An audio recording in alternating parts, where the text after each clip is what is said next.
ஏ guys நீங்கள் ஒரு Maggi lower அப்போ இந்த மேகி ரெசிப்பியை சேவ் பண்ணி ட்ரை பண்ணி பாருங்கள் வேறு மாதிரி இருக்கும். இதுக்கு கொஞ்சமாக கேரட், கேபேஜ் அண்ட் பீன்ஸ் நான் சாப் பண்ணி வச்சுருக்கேன். கொஞ்சமாக ஆனியன்ஸ் இந்த மாதிரி ஷேப்பில் சாப் பண்ணி வச்சுருக்கேன். ஒரு பேனில் கொஞ்சமாக வாட்டர் அண்ட் தென் ஆயில் போட்டு இதில் மேகி மட்டும் ஆட் பண்ணி நம்ம குக் பண்ணி ஸ்ட்ரெயின் பண்ணி தனியாக எடுத்து வச்சுக்கோங்க.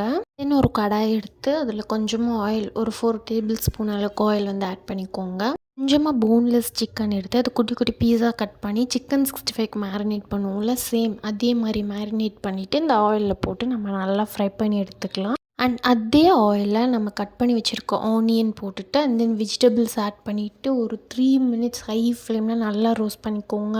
கூடவே நான் 2 எக் ஆட் பண்ணியிருக்கேன் and 2 tablespoon soya sauce and ஒரு tablespoon chilli sauce add பண்ணிட்டு நம்ம ஆல்ரெடி செஞ்சு வச்சுருக்க 65 ஆட் பண்ணிவிட்டு அண்ட் ஆல்ரெடி குக் பண்ணி வச்சுருக்க நூடுல்ஸையும் ஆட் பண்ணிக்கோங்க. இது கூடவே நம்ம மேகி மசாலா ஆட் பண்ணி கொஞ்ச நேரம் நல்லா குக் பண்ணி எடுத்தால் சூப்பரான நூடுல்ஸ் ரெடி.